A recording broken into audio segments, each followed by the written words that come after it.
Hello student, स्वागत है आपका फ्रंट लाइन अकाउंटिंग में। यहां मैं इस बार आपके लिए चैप्टर लेकर आया हूं चेंजिंग प्रॉफिट शेयरिंग रेशो। जी हाँ, पार्टनरशिप का chapter changing profit sharing ratio. इस चैप्टर के अंदर आप क्या सीखेंगे कि दो या तीन पार्टनर्स हैं, उनके अपने पुराने रेशो हैं। आने वाले टाइम में वो 1 अप्रैल से या 1 जनवरी से अपना रेशो बदल लेते हैं। अब इस रेशो के बदलने के ऊपर जो हमारे क्वेश्चन बनते हैं वो तीन टाइप के बनते हैं। पहला जो क्वेश्चन होगा वो एमसीक्यू टाइप का होगा, यानी उसके अंदर वो आपको रेशो देगा, पुराने भी और नए रेशो भी देगा, और आपसे पूछेगा तो आप ये बताइए कि किस पार्टनर्स ने गेन करा और किस पार्टनर ने सेक्रीफाइस। जो हमारा पहला क्वेश्चन होगा वो इसी पर बेस होगा। हमारा जो दूसरा क्वेश्चन होगा उस क्वेश्चन के अंदर वो आपको गुडविल की अमाउंट दे देगा और आपसे पूछेगा कि गुडविल की ट्रीटमेंट बताइए, और आपको गुडविल की ट्रीटमेंट के अंदर जनरल एंट्री पास करनी होगी। और हमारा जो तीसरा क्वेश्चन होगा वो कंप्लीट क्वेश्चन होगा 6 नंबर के लिए, जिसके अंदर वो आपको देगा रिवैल्यूएशन अकाउंट बनाने के लिए, कैपिटल अकाउंट बनाने के लिए और बैलेंस शीट बनाने के लिए। तो मिलते हैं इस चैप्टर के साथ। पूरा का पूरा चैप्टर क्विक रिवीजन में ले रहे हैं, बहुत ही छोटे से वर्डों में, बहुत ही इजी सा। स्टार्ट करता हूं, ध्यान से देखिए। ए और बी पार्टनर्स हैं, प्रॉफिट रेशो 3 और 2 के। 1 अप्रैल इन्होंने चेंज करा अपना फ्यूचर का रेशो। अब रेशो क्या हो गया इनका, इक्वल। और आप कैलकुलेट कीजिए सैक्रिफाइसिंग और गेनिंग रेशो, दोनों का सैक्रिफाइसिंग और गेनिंग रेशो बताना है। तो मैंने लिया सबसे फर्स्ट में ए एंड बी। इनको जो ओल्ड रेशो है मेरे पास वो ऊपर दे रखा है, कितने का ओल्ड रेशो, 3:2। मैंने लिखा 3:2। अब न्यू रेशो चेंज हो गया, नया रेशो हमारे पास आ गया, दोनों पार्टनर्स का इक्वली 1:1। क्या आ गया, इक्वल रेशो। निकाला मैंने इफेक्ट। जब मैं इफेक्ट निकालूंगा तो मैं ओल्ड रेशो में से माइनस कर दूंगा कौन सा रेशो, न्यू रेशो। मैंने ओल्ड रेशो से न्यू रेशो माइनस करा। निकालते हैं इफेक्ट। पहला पार्टनर्स ए का जो ओल्ड रेशो वो है 3 अपॉन दोनों पार्टनर्स का रेशनल ऐड 5 माइनस नीचे वाला ratio 1 new ratio divided by दोनों का रेशनल ऐड 2। इस तरह से दोनों का मैं एलसीएम ले सकता हूं या क्रॉस मल्टीप्लाई भी कर सकता हूं। तो मैं फिलहाल क्रॉस मल्टीप्लाई कर रहा हूं। 5 2 10, 3 2 6, 5 1 5, निकल गया 1/10। सेकंड पार्टनर्स पर आ गए बी पर। बी का जो मेरे पास रेशो है वो है 2 ओल्ड रेशो, और दोनों का rational add 5 minus new ratio 1, दोनों का रेशनल ऐड 2। क्रॉस मल्टीप्लाई ले रहे हैं, 5 2 10, 2 4 2 2 4, 5 1 5 माइनस के 1/10। एक पार्टनर्स का रेशो आया प्लस के और एक पार्टनर्स का रेशो आया माइनस के। तो हमें बताना कि दोनों पार्टनर्स में से गेन कौन सा होगा, सैक्रिफाइस कौन सा। तो आप बताइए गेन वाला पार्टनर्स कौन सा होगा और सैक्रिफाइसिंग वाला पार्टनर्स कौन सा होगा, बताइए साहब, गैस कीजिए। मैं लिखता हूं, मेरे हिसाब से जो माइनस वाला होगा वो होगा मेरा गेनिंग पार्टनर्स, और जो मेरा प्लस वाला होगा वो होगा सैक्रिफाइसिंग पार्टनर्स। क्यों होगा, किस बेस पर होगा, तो इसके लिए छोटा सा एग्जांपल देता हूं, ध्यान से देखिए एग्जांपल। मेरे पास दो पार्टनर्स हैं, एक पार्टनर्स का नाम ए है और एक पार्टनर्स का नाम बी है। इन दोनों का जो रेशो है वो इक्वल का था, इक्वल, दोनों इक्वल का रेशो बांटते थे। फर्म के अंदर जो प्रॉफिट हो गया वो प्रॉफिट हुआ 50,000 रुपए का। जब 50,000 का प्रॉफिट हुआ तो दोनों के दोनों पार्टनर जो है अपने ओल्ड रेशो के हिसाब से, यानी कि 1:1 के हिसाब से अपना प्रॉफिट बांट रहे थे। इस आदमी के कितने, ए के 25,000 आ गए और बी पार्टनर जो था उसके भी कितने पैसे आ गए, 25,000। अब इन्होंने रीजन कोई सा भी रहा अपना रेशो चेंज कर लिया, रिकंस्टिट्यूशन ऑफ फर्म की तरफ बढ़ गए और इन्होंने अपने रेशो चेंज कर डाले। अब जो इनके न्यू रेशो है वो रेशो हो गए 3:2 न्यू। अब अपना नया रेशो जो बनाया वो बना दिया 3:2 का। जब 3:2 का हो गया तो यही 50,000 नेक्स्ट ईयर सपोज कीजिए फिर दोबारा 50,000 का प्रॉफिट हुआ, और इस 50,000 को जब हम बांटेंगे 3 और 2 के रेशो में तो पहले वाले के 30,000 और दूसरा जो पार्टनर्स है उसके कितने पैसे आ जाएंगे, 20,000। क्योंकि मैं 3 और 2 के अंदर जब 50,000 को डिवाइड करूंगा तो 30,000 रुपए और 20,000 आ जाएंगे। इस तरह से मैं क्या देखूंगा कि मेरे फर्म के अंदर जो चेंजेस आए वो लास्ट ईयर के मुकाबले क्या चेंजेस आए। पहला वाला जो पार्टनर्स जो 25,000 लेता अब वो कितने रुपए लेगा, 30,000 रुपीज। इसका मतलब है 5,000 का इस पार्टनर्स को क्या हो जाएगा, गेन।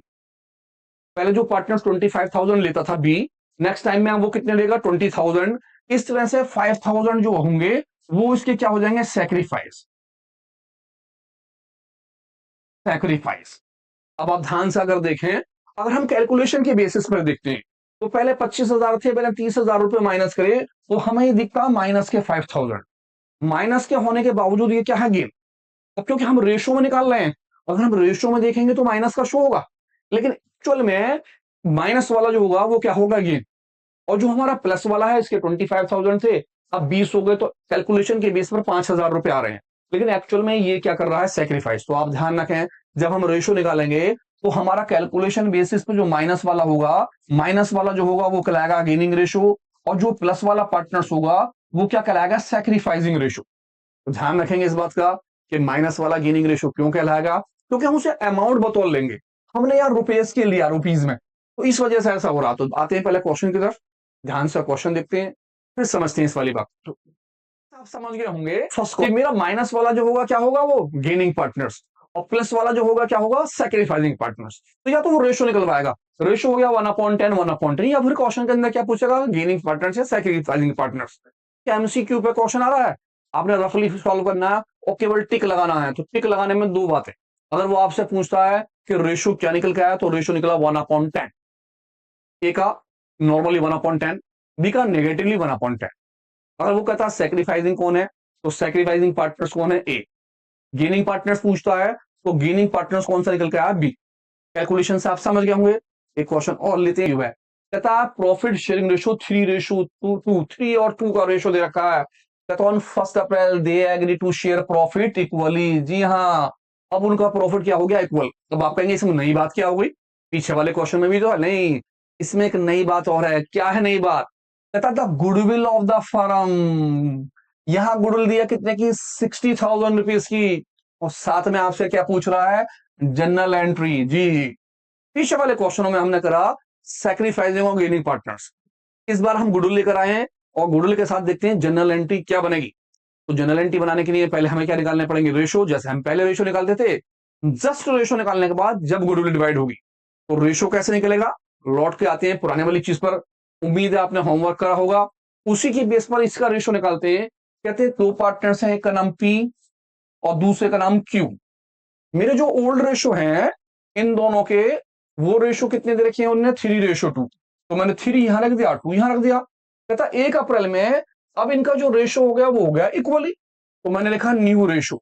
हमारा जो नया रेशो हो गया वो हो गया इक्वल, यानी कि 1:1। अब इक्वल की कंडीशन आप जानते हैं, अगर 2 पार्टनर्स है तो 1 और 1, अगर 3 पार्टनर्स है इक्वल है तो 1 1 और 1, 4 है तो 1 1 1 और 1, 4 बार 1 हो जाएगा। तो इक्वल की वजह से मैंने 2 बार 1 रख डाला। निकाला मैंने इफेक्ट, इनका इफेक्ट क्या आएगा, इफेक्ट निकालने के लिए ओल्ड में से मैं न्यू रेशो को माइनस कर लूंगा, एज इट इज। मैंने पी का नाम रखा, पी का ओल्ड रेशो है 3, और दोनों का टोटल कितना हो गया 5, माइनस नीचे वाले का 1, और दोनों का टोटल मेरा कितना हो गया 2। क्रॉस मल्टीप्लाई कर ली मैंने, 5 2 10 और 3 2 6, 1 5 5। इस तरह से रेशो आया 1/2। सेकंड मैंने निकाला क्यू का रेशो, क्यू का जो रेशो था वो था 2, और दोनों का मैंने ऐड कर लिया 3 और 2 5, माइनस न्यू रेशो है 1 और दोनों का रेशो है मेरा 2। इस तरह से मैंने क्रॉस मल्टीप्लाई किया, 5 2 10, क्रॉस मल्टीप्लाई में 5 की मल्टीप्लाई 2 में करी, फिर मैंने करी 2 की मल्टीप्लाई 2 में, 2 2 4, फिर करी 1 की मल्टीप्लाई मैंने 5 में, 1 5 5, और मेरा ये निकल के आया माइनस के 1/10। इस तरह से मेरा रेशो निकल आया 1/10। अगर वो मुझसे पूछता गेनिंग और सैक्रिफाइसिंग पार्टनर्स, तो मैं यहां लिखता कि ये मेरा सैक्रिफाइसिंग पार्टनर्स है और ये मेरा गेनिंग पार्टनर्स है, लेकिन उसने नहीं पूछा। वो तो कह रहा भैया आप क्या निकालो जनरल एंट्री। तो सबसे पहले आप वर्किंग नोट में आप रफ काम करेंगे, और रफ काम के अंदर आप रेशो कैलकुलेट कर लेंगे। जब आपके रेशो निकल के आ जाएंगे तो जो गुडविल के पैसे दे रखे हैं आप उसे डिवाइड करेंगे। मैंने यहां लिखा गुडविल वैल्यूड, मेरी कितनी गुडविल वैल्यूड है 60,000 रुपीज, और दोनों में डिवाइड कर दिया मैंने पी में। सबसे पहले पी में लिखा 60,000 मल्टीप्लाई, पी का रेशो कितना आया मेरा 1/10, तो मैंने 1/ इसका 10 कर दिया, फर्स्ट जीरो से फर्स्ट जीरो कट करी, जो आंसर निकल के आया वो आया 6,000 रुपीज। मैं आ गया क्यू के ऊपर, मैंने क्यू के लिए फिर 60,000 को रख दिया, 60,000 के गुडविल में क्यू का शेयर निकाला। क्यू का शेयर है माइनस के 1/10, मैंने लिखा -1/10। फर्स्ट जीरो से फर्स्ट जीरो कट करी और मेरा क्यू का आंसर आया माइनस के 6,000 रुपीज। अब इससे मुझे बनानी है जनरल एंट्री। सबसे पहले आपका काम है रेशो निकालना। पहले की तरह रेशो निकाल लो जैसे निकालते थे। रेशो निकालने के बाद जो भी रेशो निकल के आएंगे और आपकी जितनी भी गुडविल दे रखी होगी वैल्यूड वाली, उस गुडविल में दोनों पार्टनर्स के, पहले वाले पार्टनर्स का और दूसरे वाले पार्टनर्स का, दोनों का रेशो निकाल लो। जब आपका आंसर निकल कर आ जाए कोई छोटी सी बात ध्यान रखो, जनरल एंट्री बनाते में जो चीज माइनस वाली होगी वो जाएगी डेबिट वाले कॉर्नर में, और जो चीज होगी प्लस वाली वो जाएगी क्रेडिट साइड में। यानी जनरल एंट्री में दो पार्ट्स हैं, एक आपका डेबिट है और एक आपका क्या है, क्रेडिट। तो हमेशा माइनस वाला कौन है, ये हमेशा डेबिट होगा पार्टनर्स। दूसरा वाला जो प्लस वाला है हमेशा वो क्या होगा, क्रेडिट। तो जनरल एंट्री जब मैं बनाऊंगा तो मेरा कौन माइनस में, कौन है, क्यू। मैंने देखा क्यू मेरा माइनस में, तो क्यू क्या होगा, डेबिट। मेरा पी जो है वो प्लस में है, तो पी क्या होगा, मेरा क्रेडिट। यानी क्रेडिट में पी लिखूंगा। जनरल एंट्री के लिए सबसे पहले मैं जनरल एंट्री का कॉलम बनाता हूं। जनरल एंट्री का कॉलम आपका जो बनता क्या होता है, सबसे पहले आप लिखते हो डेट का column, first column date. Date के बाद आपका आ जाता है पर्टिकुलर, पर्टिकुलर के बाद आप लिख देते हो LF, लेजर फोलियो। देन इसके बाद आ जाता है आपका डेबिट का कॉलम, आप डेबिट में लिखते हैं। देन लास्ट में आपका क्या आ जाता है, क्रेडिट, आप क्रेडिट के कॉलम लेते हैं। और इस तरह से आपका क्या बनना है, जर्नल। ध्यान रखना है, जैसे मैंने अभी आपको बताया कि जर्नल एंट्री जब आप बनाए तो जो माइनस वाले होंगे वो डेबिट में जाएंगे। माइनस वाले कौन है, क्यू, और क्यू की अमाउंट कितनी की, 6,000 रुपए की, तो क्यू होंगे डेबिट में। तो एंट्री बनी 1 अप्रैल के अंदर, 1 April Q, Q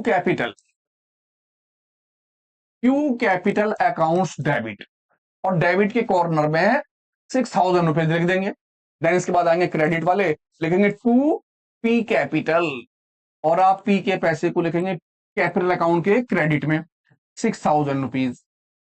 narration being amount of goodwill adjust, आप इस पैसे को क्या कर देंगे, एडजस्ट। इस तरह से आपकी जनरल एंट्री बनेगी। क्वेश्चन में बनाया था revaluation profit and loss account, revaluation account.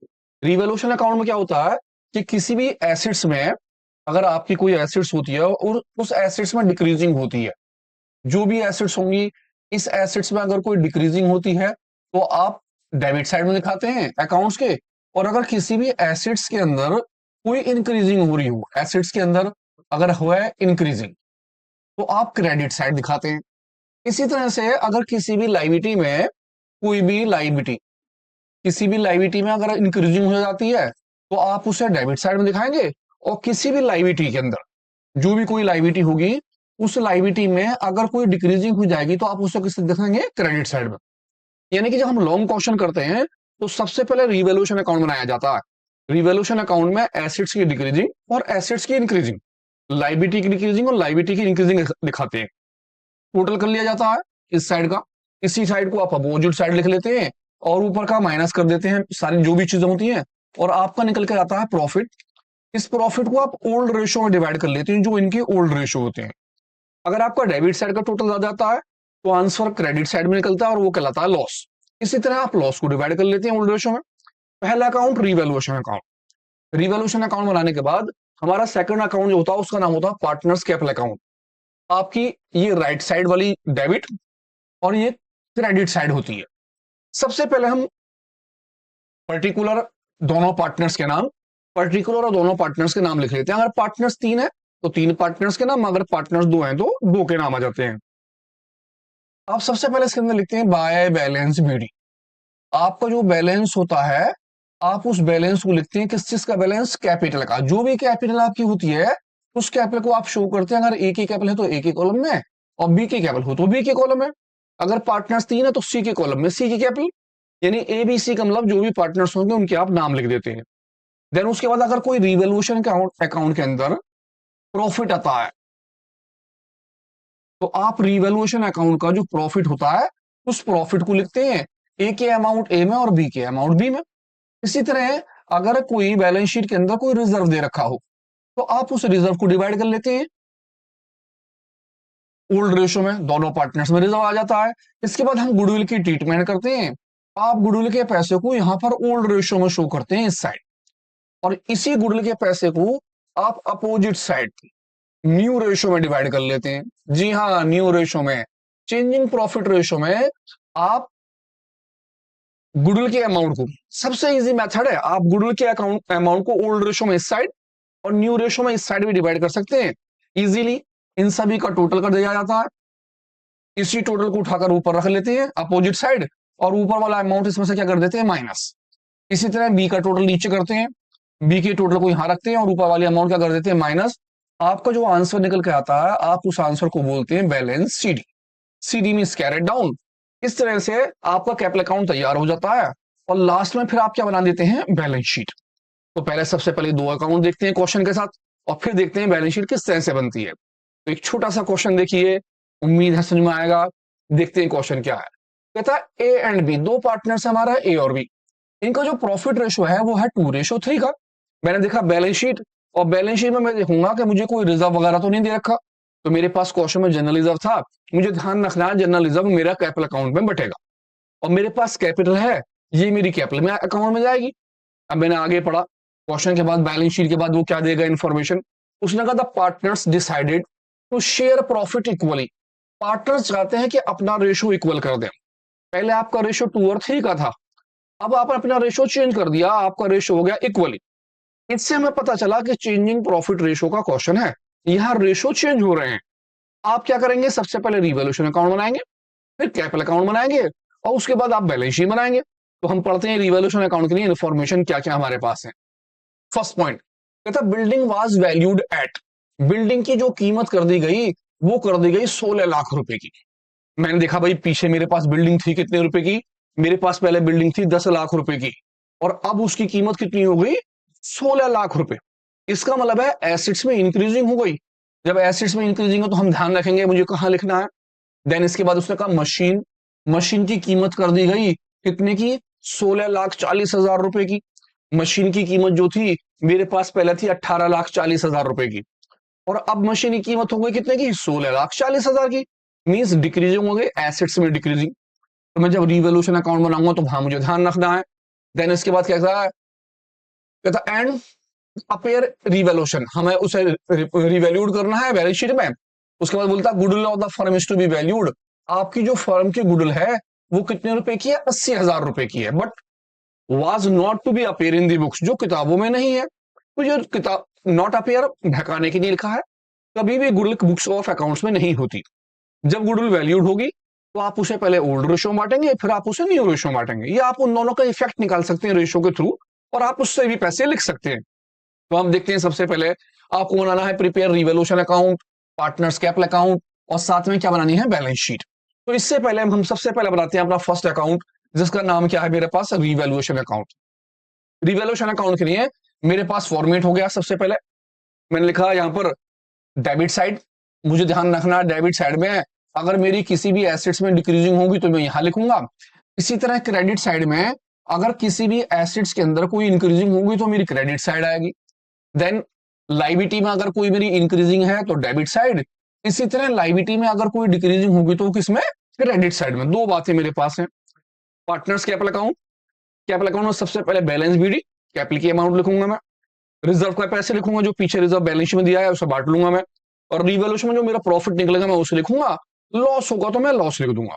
तो मैं सबसे पहले आ गया अपने रिवैल्यूएशन अकाउंट पर। मैंने देखा रिवैल्यूएशन अकाउंट में मेरे पास बिल्डिंग 16 लाख रुपए की है, जबकि पहले बिल्डिंग जो थी कितने की थी, 10 लाख रुपए की, और अब बिल्डिंग कितने की हो गई, 16 लाख रुपए की, 16 लाख रुपीज। इसका मतलब यह हुआ कि 6 लाख रुपए की इंक्रीजिंग हो गई बिल्डिंग के अंदर। तो मैं क्रेडिट साइड आ गया, एसेट्स की इंक्रीजिंग यहां थी, मैंने लिखा बिल्डिंग नाम, और बिल्डिंग की जो अमाउंट थी वो 6 लाख रुपए क्रेडिट साइड में आ गए। इसके बाद सेकंड पॉइंट था मेरे पास, लिखा था मशीन की कीमत 16,40,000, जबकि मशीन पहले जो थी वो थी 18,40,000 रुपए की, और अब कितने की हो गई, 16,40,000 रुपए की। इसका मतलब है कि मेरी एसेट्स में डिक्रीजिंग हो गई। मैंने डिक्रीजिंग में लिखा टू मशीन, मशीन का नाम लिख दिया, और दोनों का डिफरेंस जो है कितना आ गया मेरा, 2 लाख रुपए का। मैंने 2 लाख रुपए यहां रख दिए, बस इसके अलावा मेरे पास कुछ और था नहीं रिवॉल्यूशन के लिए। अगर कोई और चीज इंक्रीजिंग या डिक्रीजिंग होती है एसिड्स या लाइबिलिटी में तो मैं उसे ले लेता। मैंने टोटल करा, 6 लाख रुपए नीचे आ गए। इसी 6 लाख रुपए को मैंने अपोजिट साइड लिखा, क्योंकि क्रेडिट साइड वाला टोटल ज्यादा था, 6 लाख रुपए। इस 6 लाख में से 2 लाख रुपए माइनस हो गए और मेरे कितनी अमाउंट निकल के आ गई, 4 लाख रुपए की। और ये 4 लाख रुपए है मेरा कहलाएगा प्रॉफिट की। मैं इस प्रॉफिट को डिवाइड कर दूंगा दोनों पार्टनर्स के ओल्ड रेशो में। मेरे पास ओल्ड रेशो कितने का है, 2:3 का। एक बार चेक कर लेते हैं रेशो अपना। हमारा जो ओल्ड रेशो है वो है 2:3 का। 2:3 के अंदर हम 4 लाख रुपीज को डिवाइड कर लेते हैं पार्टनर्स ए के अंदर और पार्टनर्स किसके अंदर, बी के अंदर। तो मैंने 4 लाख रुपए को डिवाइड करा, 4 लाख रुपीज मल्टीप्लाई पहले वाले पार्टनर्स का 2 और सभी का टोटल 5। इसी तरह 4 लाख रुपीज मल्टीप्लाई दूसरे पार्टनर्स का रेशो 3 और दोनों का टोटल 5। 5 से गया 8 बार 80,000 और 8 दूनी 16, 1,60,000 रुपए आ गए फर्स्ट वाले पार्टनर्स के। मैंने दूसरे पार्टनर्स के लिए फिर दाल काट दिया 80,000 से और 8 3 24, 2,40,000 रुपए जो आ गए वो सेकंड पार्टनर्स का प्रॉफिट आ गए। रिवॉल्यूशन अकाउंट तैयार। रिवॉल्यूशन अकाउंट में एसेट्स में डिक्रीजिंग और एसेट्स की इंक्रीजिंग, लाइबिलिटी में डिक्रीजिंग और लाइबिलिटी की इंक्रीजिंग लेनी है आपको। आपका अगर इधर का टोटल ज्यादा है तो प्रॉफिट निकलेगा, अगर आपका डेबिट साइड का टोटल ज्यादा है तो उधर लॉस निकलेगा। कैपिटल अकाउंट पर आ गए। सबसे पहले मैंने बैलेंस बीडी में कैपिटल की अमाउंट लिखी, बैलेंस बीडी। देखता हूं बैलेंस शीट में है कितने रुपए की कैपिटल मुझे दी है। पहले पार्टनर्स की अमाउंट 16 लाख और दूसरे की 24 लाख रुपए की है। तो मैंने पहले पार्टनर्स के अंदर लिखे 16 लाख रुपए, कैपिटल के पैसे 16 लाख। और दूसरे जो पार्टनर्स था उसकी अमाउंट कितने की आ गई, 24 लाख 24 लाख रुपए की। आपकी ये साइड हो गई क्रेडिट की और आपकी ये वाली साइड जो है किस चीज की है, वो डेबिट साइड की। देन उसके बाद रिजर्व। आप रिजर्व को हमेशा किस रेशो में बांटते हैं, ओल्ड रेशो में। तो मैंने ओल्ड रेशो ले लिया। मैंने देखा सबसे पहले मेरे पास रिजर्व कितने का है, 30,000 का। तो मैंने 30,000 के रिजर्व को दोनों पार्टनर्स में डिवाइड करा। मेरे पार्टनर्स का रेशो 2 और दोनों का रेशो 5। इसी तरह मैंने दूसरे पार्टनर्स में डिवाइड करा 30,000 रुपए और 3/5। मेरा जो रिजर्व था कितना कितना आया, 5 से काटते हैं 6,000 और 6 2 12,000 हो गए पहले के। इसके आ गए 6 3 18,000 रुपीज सेकंड के। यानी कि 30,000 को डिवाइड करा, पहले पार्टनर्स के 12,000 और दूसरे वाले पार्टनर्स के कितने आ गए, 18,000 रुपए। और रिजर्व की अमाउंट आ गई फर्स्ट पार्टनर्स के 12,000, देन सेकंड पार्टनर्स की अमाउंट आ गई 18,000, 18,000 रुपए। अब आ जाते हैं रिवैल्यूएशन प्रॉफिट। रिवैल्यूएशन प्रॉफिट आपका ये है, जो आपका आंसर निकल के आया था आप उसे यहां रख देंगे। पहले पार्टनर्स के कितने आए थे, 1,60,000 रुपए, आपने लिखे 1,60,000। दूसरा जो पार्टनर्स है उसके अमाउंट आ गई मेरी 2,40,000 रुपए की, इसके नीचे आ गए 2,40,000 रुपए की। तीन बातें, सबसे पहले बैलेंस बीडी, पुराने पार्टनर्स की जो कैपिटल थी उसे लिख लेंगे, जो भी पार्टनर्स थे उनके, 2 है तो 2, 3 है तो 3, 4 है तो 4। अगर कोई रिजर्व दे रखा हो या कोई प्रॉफिट एंड लॉस दे रखा हो या कोई फंड वगैरह दे रखा हो तो उसे बांट लेंगे ओल्ड रेशो में। देन उसके बाद रिवॉल्यूशन का, अगर प्रॉफिट आ रहा है तो जाएगा क्रेडिट साइड में, अगर लॉस आ रहा है तो कौन सी साइड में जाएगा, डेबिट साइड में। इसके बाद हम देखेंगे अगर हमें क्वेश्चन में जो भी गुडविल दे रखी है हम उस गुडविल को लिख लेंगे। मैंने देखा गुडविल की अमाउंट कितने की है और गुडविल के पैसे को आप इस साइड जो बांटेंगे वो बांटेंगे ओल्ड रेशो में, और इसी गुडविल के अमाउंट को डेबिट साइड में आप डेबिट साइड में बांट लेंगे कौन से रेशो में, न्यू रेशो में।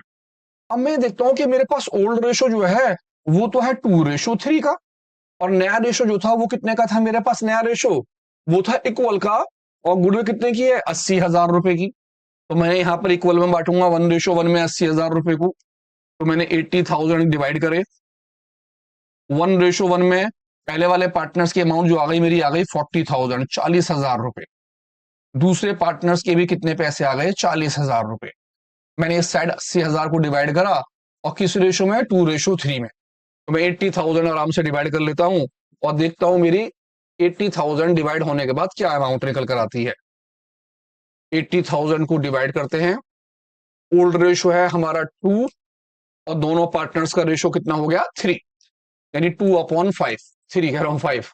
80,000 मल्टीप्लाई सेकंड पार्टनर्स का रेशो 3 और दोनों का रेशो 5।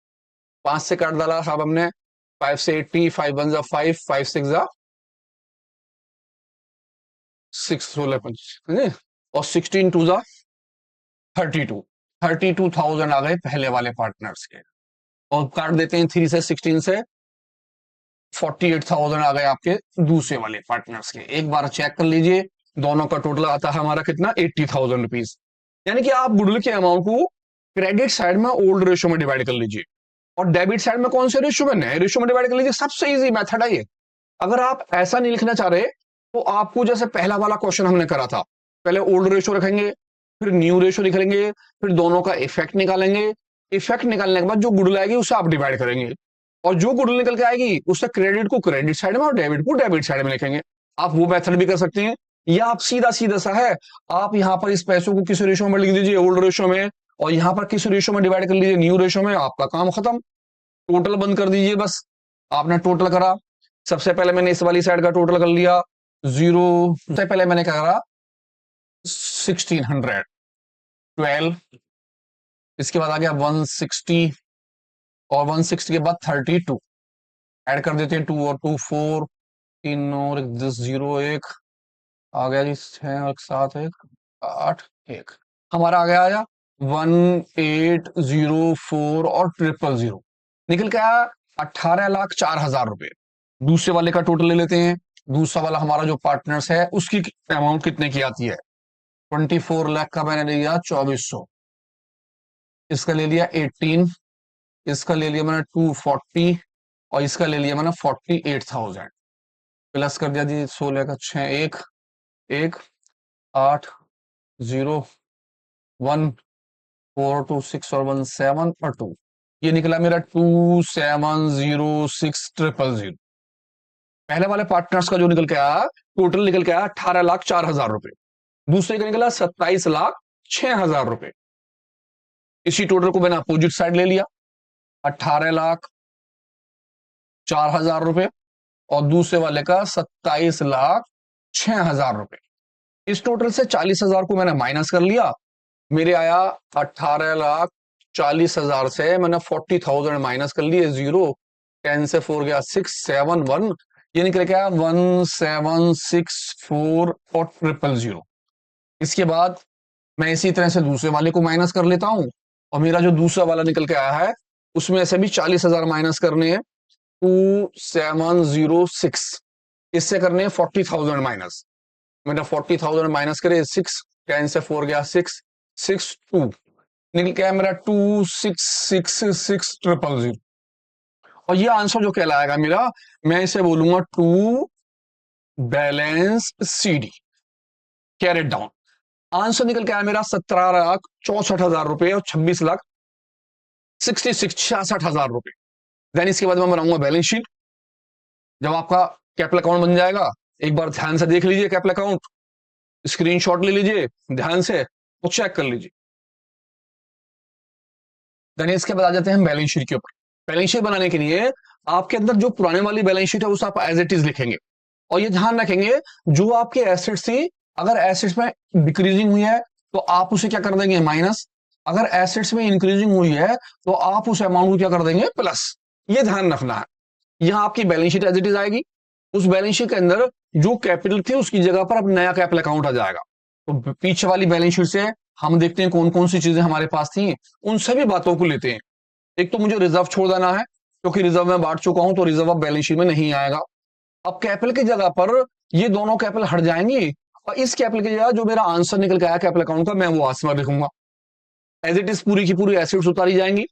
एसेट्स के अंदर मशीन के अंदर डिक्रीजिंग था तो मैं माइनस कर दूंगा, और बिल्डिंग में क्या थी इंक्रीजिंग, में क्या कर लूंगा प्लस। कितने पैसे, बिल्डिंग के अंदर जो मेरी इंक्रीजिंग हुई है वो इंक्रीजिंग हुई है कितने की 6,000 रुपए की, और जबकि मेरी मशीन के अंदर डिक्रीजिंग कितने की हुई है 2 लाख रुपए की। तो मैं बैलेंस शीट बनाता हूं। बैलेंस शीट के अंदर सबसे पहले मैंने सारी अमाउंट उठा के लिख ली। सबसे पहले क्रेडिटर्स लिख दिया, बिल पेबल लिख दिया, और कैपिटल के अंदर अमाउंट छोड़ दी। अमाउंट क्यों छोड़ी, क्योंकि कैपिटल के अंदर, क्योंकि बैलेंस शीट के अंदर मैंने देखा मेरा जो कैपिटल अकाउंट का आंसर निकल के आया, वो निकला 17,64,000 ए का और बी का 266। तो मुझे अमाउंट लिखनी है, मैंने सबसे पहले ए के पैसे लिखे 17,64,000 ए की अमाउंट, और बी की निकल के आया मेरी 2666,000। इन दोनों पैसों को, कौन कौन से अमाउंट, जो आपका कैपिटल अकाउंट का आंसर निकल कर आया है, आप उन दोनों आंसरों को, इन दोनों आंसरों को कैपिटल अकाउंट में लिख लेंगे। 17,64,000, 26,66,000, 17,64,000 और 26,66,000, इन दोनों का टोटल अब आपकी कैपिटल कहलाएगा 000। ये हो गया 6 0, 1 7 4 और ये 4, हमारा टोटल निकल गया 443,000,000। आ जाते हैं एसेट्स में। बिल रिसीवेबल में कोई इंक्रीजिंग डिक्रीजिंग नहीं थी, मैंने एज इट इज अमाउंट ले ली। स्टॉक के अंदर कोई भी इंक्रीजिंग या डिक्रीजिंग नहीं है, आपने एज इट इज ले लिया, क्योंकि मशीन के अंदर आपकी डिक्रीजिंग हुई थी तो आपने मशीन की अमाउंट अंदर लिखी और इसमें से डिक्रीज कर दी। इसी तरह से बिल्डिंग के अंदर क्या हुई थी, इंक्रीजिंग, आपने इंक्रीजिंग कर दी।